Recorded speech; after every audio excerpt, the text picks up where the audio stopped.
திருவண்ணாமலை மாவட்டத்தைச் சேர்ந்த 17 வயதான சிறுமி ஒருவர் நர்சிங் படிப்பை பாதையில் நிறுத்திவிட்டு வீட்டில் இருந்து வந்துள்ளார். அவர் அடிக்கடி ஸ்மார்ட் போனை கையில் வைத்துக் கொண்டு இன்ஸ்டாகிராமில் மூழ்கி கிடந்ததாக கூறப்படுகிறது.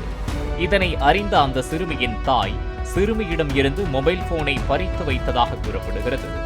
இதனால் ஆத்திரமடைந்த அந்த சிறுமி கடந்த 1 மாதத்திற்கு முன்பு தனது செல்போனை எடுத்துக்கொண்டு வீட்டை விட்டு வெளியேறி கேரளா, ஆந்திரா என இன்ஸ்டா நண்பர்களை தேடி பிடித்து ஜாலியாக ஊர் சுற்றி வந்துள்ளார்.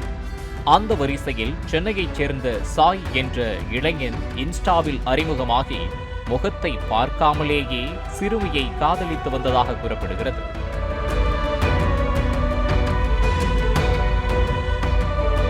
இந்த நிலையில் காதலன் சாயை பார்ப்பதற்காக சிறுமி ரயில் மூலமாக இரவு நேரத்தில் சென்னை சென்ட்ரல் ரயில் நிலையத்திற்கு வந்துள்ளார்.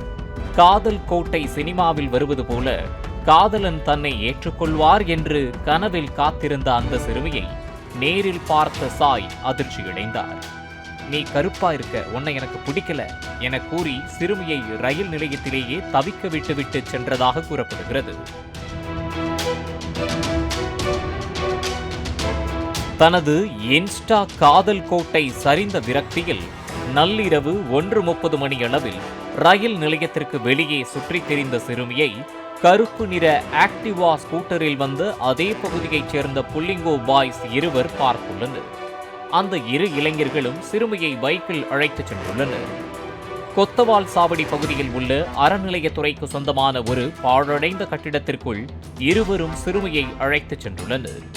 இரவு நேரத்தில் அந்த பகுதிக்குள் யாராவது சென்றால் அப்பகுதி மக்கள் போலீசாருக்கு தகவல் தெரிவிக்க வேண்டும் என காவல்துறையினர் ஏற்கனவே தெரிவித்திருந்த நிலையில் இதனை கண்ட அப்பகுதியைச் சேர்ந்த ஒருவர் போலீசாருக்கு தகவல் தெரிவித்துள்ளார்.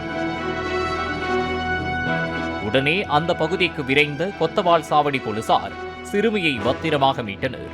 மேலும் நள்ளிரவில் சிறுமியை அழைத்துச் சென்ற இருவரையும் போலீசார் காவல் நிலையத்திற்கு அழைத்துச் சென்று விசாரணை நடத்தி வருகின்றனர்.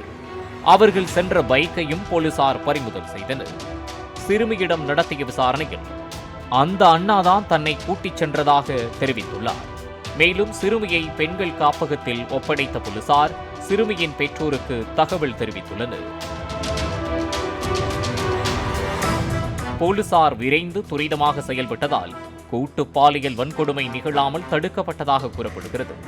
பொழுதுபோக்கிற்காக பயன்படுத்த வேண்டிய சமூக வலைதளங்களில் முழு நேரம் மூழ்கி கிடந்தால் வாழ்க்கை கெட்டுப்போகும் என்று எச்சரிக்கும் காவல்துறையினர் இன்ஸ்டா பழக்கத்தை நம்பி சிறுமிகள் வீட்டை விட்டு வெளியேறுவது சமீப காலமாக அதிகரித்து வரும் நிலையில் இந்த சம்பவம் ஒரு எச்சரிக்கை பாடம் என்கின்றனர். பெற்றோர்கள் ஸ்மார்ட் போன் பயன்படுத்தும் தங்கள் வீட்டு பிள்ளைகளை கண்காணிக்க வேண்டும், இல்லை என்றால் அவர்கள் தவறான பாதைக்கு செல்ல நேரிடும் எனவும் அறிவுறுத்துகின்றனர். பாலிமர் செய்திகளுக்காக செய்தியாளர் கதிரவனுடன் வேல்ராஜ்.